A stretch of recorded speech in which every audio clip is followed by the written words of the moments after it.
Assalamualaikum warahmatullahi wabarakatuh. Hari ini kita akan mempelajari kelanjutan FTIR sebelumnya. FTIR yang pertama kita akan membahas pendahuluan sedikit sama seperti kemarin gitu ya. Kemudian bagaimana cara kerjanya, preparasi sampelnya harus seperti apa. Kemudian ada beberapa tipe instrumen FTIR, cara menganalisis IR spektrum. Jadi nanti ada tips and trick bagaimana sih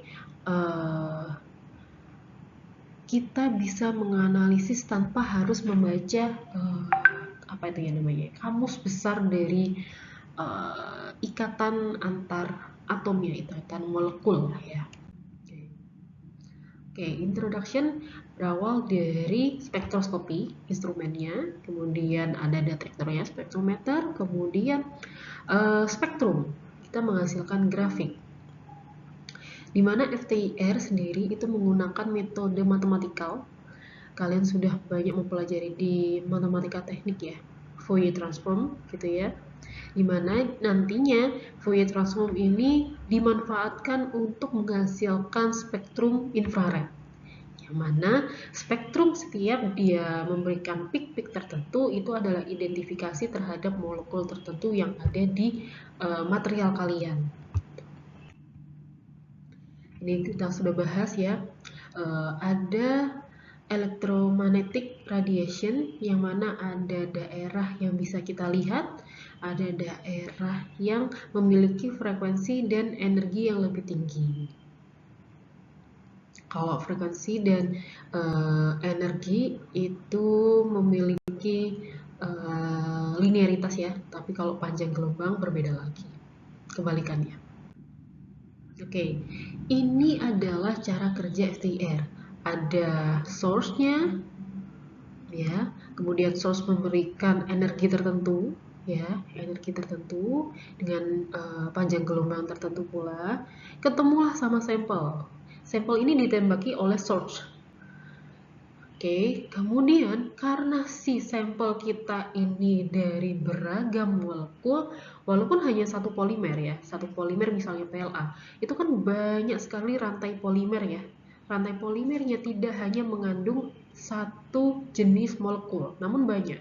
Entah itu C single bond, entah itu nanti C double bond, C, entah itu nanti C single bond dengan O, pasti panjang ya. Molekulnya sangatlah panjang, sangatlah banyak jenisnya. Nah, kemudian ditangkaplah oleh detektor menghasilkan grafik yang sedemikian rupa, menghasilkan tangkapan energi yang berbeda-beda. Ada yang diserap, ada yang ditransmitasikan. Gitu. Kalau yang diserap berarti itu adalah energi untuk dia elektron valensi berpindah, gitu ya. Elektron valensi berpindah, kemudian energi dikembalikan, elektron valensinya kembali ke orbital aslinya.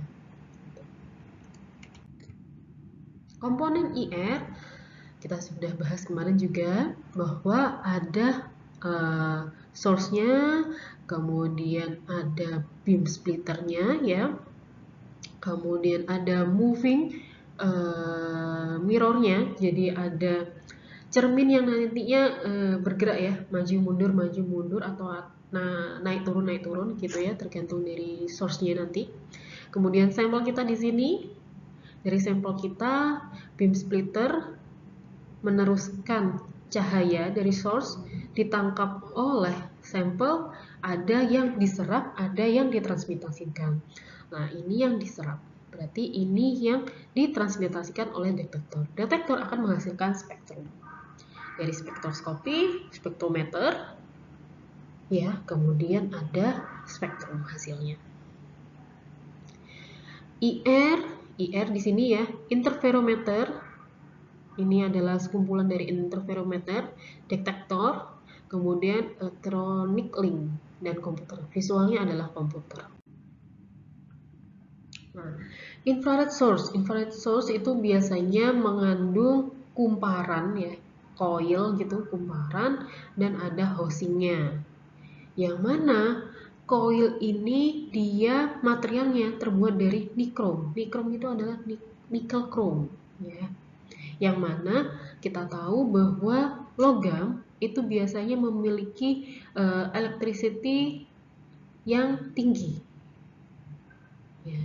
Jadinya dia bisa meneruskan lebih cepat.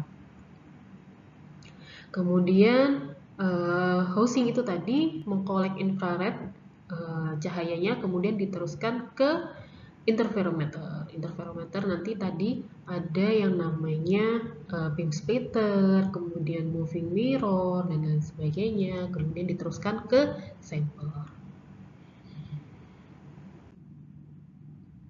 Nah, kemudian setelah sampai di sampel, kemudian ada detektornya. Di si detektor ini dia mentransformasikan infrared intensitas ke electrical signal. Jadi nanti terhubung pada visual, dapatlah kita menghasilkan spektrum. Si detektor elemen merespon adanya perubahan temperatur gitu ya. Karena memang material kalau dia sudah terkena paparan, dalam hal ini paparannya adalah IR, itu akan menghasilkan vibrasi molekul. Vibrasi pergerakan molekul itu akan menghasilkan panas, ya, menghasilkan panas. Lah panasnya ini nantinya apakah dia akan melakukan berdifusi, ya. Si molekul ini kalau panasnya terlalu lama dia akan melakukan difusi atom. Istilahnya difusi atom, difusi molekul, dia akan bergerak.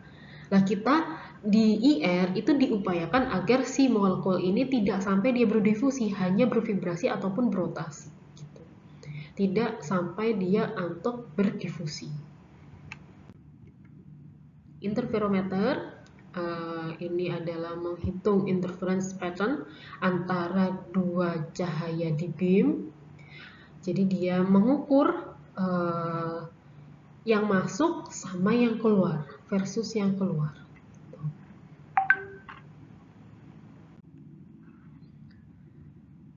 Ini adalah gambaran dari interferometernya ya. Ada moving mirror, beam splitter, infrared source, air beam, sampai ke sampel dan detektor. Nah, bagaimana Bu? Kok bisa disebut sebagai ada yang namanya Fourier transform? Nah, dari intensitas IR gitu ya, akan menghasilkan suatu energi tertentu, energi diserap sama sampel, kemudian si detektor ini akan menangkap intensitasnya berapa sih transformnya, transmitansi dari cahaya IR yang ditangkap oleh si material kita. Itu yang ditangkap oleh detektor, intensitasnya berapa. Kemudian dari situ yang pertama itu adalah yang menghasilkan interferogram. Interferogram kemudian ditransformasikan dari Fourier transform menghasilkan satu spektrum. Ya, karena memang kan sampel kita itu ditembaki IR-nya tidak sekali dua kali, terus menerus kan ya, sehingga karena terus menerus dan itu banyak, yang ditampilkan oleh Fourier transform itu hanya satu, gitu. Begitu juga yang lainnya. Nah, ini adalah gambaran matematikanya ya. Bagaimana sampai menghasilkan intensitas panjang gelombang dari cahayanya ya ditangkap, kemudian menghasilkan intensitas tertentu. Karena memang hasil spektrumnya adalah interferogram seperti ini ya, dari 4000, panjang gelombang 4000 sampai 500.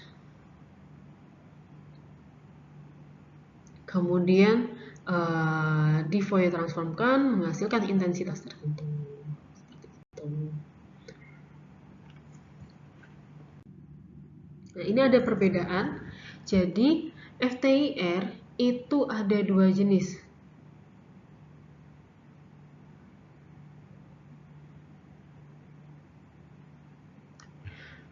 Yang pertama itu dia jenisnya transmission dan ada yang reflection. Kalau yang tadi kita bahas slide-slide sebelumnya itu adalah transmitasi ya, diteruskan, ada yang diserap, ada yang diteruskan. Namun ada yang refleksi, nanti kita bahas setelah ini. Ada dua mode ya, passing through sama reflect by surface, jadi hanya surface-nya saja ditembaki. Kelebihannya kalau transmitasi itu dia untuk sampel yang range-nya banyak, tidak hanya sampel tertentu, dan dia murah, kualitas spektanya juga cukup bagus gitu ya. Namun ini ada masalah karena kita memanfaatkan apa yang diserap kemudian ada yang ditransmitasikan, sehingga masalahnya itu adalah opacity-nya. Yang kedua itu butuh waktu yang lebih lama, dan yang ketiga itu sampel kita itu akan rusak ya, karena kalau kita memanfaatkan infrared kemudian dipapar terus-menerus dalam waktu tertentu, karena memang transmission ini, FTIR transmission ini cukup waktunya sangat lama ya, ditransmisikan terus-menerus, material kita melakukan vibrasi, rotasi, dan lain sebagainya, bending, dan lain sebagainya, ada kemungkinan molekul yang ada di sampel kita itu sudah mulai rusak ya, maybe destruktif, sudah mulai rusak. Dan kita tidak bisa memastikan mikroskopiknya sampel kita itu masih bagus apa tidak. Karena yang kedua juga membutuhkan KBR. KBR ini adalah sebagai medianya ya, media konduktivitas dari IR-nya agar dapat ditembus oleh sinar infrared gitu. Karena misal sampel kita adalah serbuk, kita satukanlah dengan KBR, karena KBR ini adalah medianya sebagai konduktivitasnya, sama seperti di SEM, harus di coating dengan gold terlebih dahulu sehingga meningkatkan konduktivitas dari paparan cahayanya. Sama seperti di FTIR, FTIR juga butuh seperti itu, ada medianya. Namun ada FTIR yang tidak butuh media. Ini adalah jenis reflection. Ya, reflect di bagian surface-nya saja. Opacity tidak ada masalah dan ini sangat cepat, namun mahal. Instrumennya ini sangat mahal. Kualitas spektanya juga sama bagusnya dan dia tidak destruktif. Tidak destruktif ya, karena tidak dicampur dengan KBR. KBR itu semacam serbuk juga. Kalau kalian sudah pernah melihat hidroksiapatit, warnanya putih ya, putihnya putih gitu ya, tapi kalau KBR itu agak sedikit kusam, sama-sama seperti putih tapi dia agak sedikit kusam. Nah kalau ini kita campurkan, kita tidak bisa tahu mana yang KBR, mana hidroksiapatit, karena benar-benar sudah sangat dilebur gitu.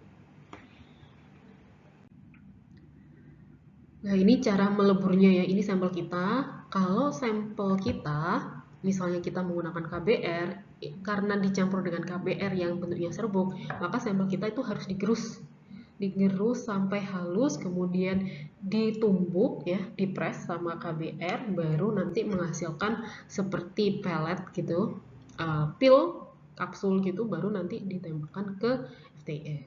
Nah, ini contoh dari FTIR yang transmitasi. Nah, kalau ini adalah contoh FTIR dari ATR, reflection. Bedanya kalau sampel yang menggunakan transmitasi itu adalah sampel yang kering. Sedangkan kalau yang ATR ini bisa liquid, ya, bisa liquid, bisa ngegel, bentuknya gel, dan bisa juga padat. Tinggal material kita diletakkan di sampel holder sini, sudah. Maka nantinya akan dideteksi secara langsung. Nah, ini adalah contoh dari mekanisme yang ATR ya. Ini sampel kita, kemudian ini detektornya. IR beam karena dia memanfaatkan reflection, jadi direfleksikan, kemudian ada detektor di sini. Di bagian surface saja. Nah, dari sekian banyak tipe sampelnya, yang direkomendasikan adalah teknik ATR. Namun KBR pun juga masih bisa, gitu ya. Entah itu solid, powder, polimer, semi solid, liquid, dan gas. Kalau gas ini lebih ke transmission gas cell. Tapi dari semuanya ini direkomendasikan adalah menggunakan teknik metode FTIR yang ATR. Nah, ini interaksi molekulnya bagaimana? Interaksi molekulnya itu kita sudah membahas bahwa molekul yang terkena infrared itu ada dua, ada yang bervibrasi, ada yang berotasi. Vibrasi transition dan rotational transition ya. Kemudian setelah ditembaki infrared itu ada yang ditransmisikan dan ada yang diabsorpsikan. Apakah semua molekul itu bisa mengabsorb dan bisa mentransmisikan? Belum tentu. Jadi ada molekul-molekul yang dia memang tidak bisa berinteraksi langsung dengan IR. Kenapa? Karena ada dua jenis molekul, molekul polar dan molekul nonpolar. Molekul polar itu bagaimana, Bu? Dan molekul nonpolar itu bagaimana? Contoh gampangnya itu adalah yang polar itu ada beda keelektronegatifan. Kalau kalian lihat di tabel periodik, jaraknya lebih jauh itu adalah polar. Namun kalau dia dalam satu periode, dalam satu kolom yang sama, itu yang disebut sebagai nonpolar. Contohnya apa? Cl2 itu disebut sebagai nonpolar. Tidak ada interaksinya dia, gitu ya. Dan molekul pada FTIR itu lebih cenderung untuk organik material. Untuk yang inorganik material itu hanya tertentu. Contohnya apa? Fe. Hanya tertentu yang bisa diterima. Tidak semua inorganik itu masuk di FTIR. Nah, ini perhitungannya untuk menghasilkan frekuensi yang ada hubungannya dengan massa komponen atomnya. Seperti ini ya. Some general trends. Jadi, stretching frekuensi itu kalau kalian masih ingat di pertemuan sebelumnya, stretching frekuensi itu dia lebih higher dan bending frekuensi. Stretching frekuensi itu biasanya di 3000-an. Sedangkan bending, rotasi dan lain sebagainya itu lebih ke 1000-an ya. Kalau nantinya ada di sini untuk mengingat ya. Ini adalah clue ketika kalian nanti dihadapkan oleh spektrum FTIR atau grafik FTIR. Kemudian hydrogen bond higher stretching frequency. Jadi hydrogen bond itu biasanya OH ya, hydrogen bond itu adanya di 3500-an. Dan dia broad karena sangat banyak polimer yang memiliki OH bonding. Jadi, ketika kalian mengkompositkan beberapa jenis polimer, gitu ya, dia akan broad si OH-nya melebar. Kemudian triple bond itu dia lebih higher stretching frekuensi dibandingkan double bond. Jadi nanti triple bond dibandingkan double bond itu dia lebih sebelah kiri kalau triple bond. Baru nanti urutannya adalah double bond, kemudian adalah bending bond ya. Jadi urutannya stretching frekuensi pada material yang punya vibrasi stretching, kemudian kalau sebelah kanan itu lebih ke bending. Urutannya adalah single bond, stretching, triple bond, double bond, kemudian ini adalah bagian bending, rotasi dan lain sebagainya sebelah kiri ya. Ini adalah contoh-contohnya ya, kita sudah belajar kemarin. Ada asimetri, simetri, ada rocking, twisting gitu ya. Ini contohnya, nah ini ada single bond OH, kemudian triple bond, double bond gitu ya. Kemudian ini lebih ke arah bending, rotasi, bending, inorganik. Daerah sini adalah daerah yang fingerprint. Artifak. Artifak itu apa, Bu? Artifak itu adalah kesalahan-kesalahan yang mungkin ketika kita melakukan pengujian FTIR. Biasanya ini terjadi di FTIR yang ATR, karena FTIR ATR itu kan terbuka ya, ada tutupnya sebenarnya, tapi agak terbuka dibandingkan dengan yang KBR itu kan medianya jelas ya, ditembaki medianya jelas, si sampel kita tertutupi oleh media. Namun kalau yang ATR itu ada kecenderungan dia ada kelembapan di situ. Seharusnya itu harus dibersihkan terlebih dahulu dengan menggunakan gas nitrogen untuk sterilisasi gitu ya. Dia kelemahannya kalau ATR itu banyak water vapor, kemudian ada CO2, solvent, impurities, interferensi lainnya, dan komponen yang tidak ketahui, karena memang dia tidak butuh media untuk ditembaki IR, sehingga takutnya itu masih banyak bekas-bekas sampel sebelumnya yang ada di sampel holdernya. Seperti itu. Kemudian ini ya ada liquid water. Ini tadi interferensi yang mengganggu sebagai impuritas begitu ya. Yang nantinya kalau misalnya ada komponen water yang ditembak dan dideteksi oleh FTIR, dia akan muncul tuh spektrumnya di 3700 sampai 1600, atau ini adalah OH ya. OH stretching. Sehingga dibutuhkanlah nitrogen gitu ya, atau dibutuhkan penutup agar tidak terkontaminasi dengan yang lain.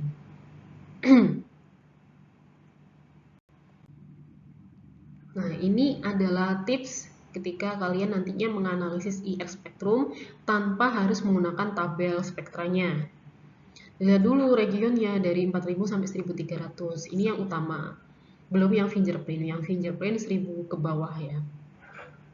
Kemudian lihat nih CH stretchingnya, biasanya ada di 3000-an. Kemudian karbonilnya itu hanya ada di daerah 1700 sampai 1600. Entah itu OH band, CO, CH band, NH band, dan lain sebagainya. Ini juga muncul di triple dan double bond. Ini OH band adanya di 3500-an ya. Kemudian single atau double bond NH band itu ada di sekitar sekian.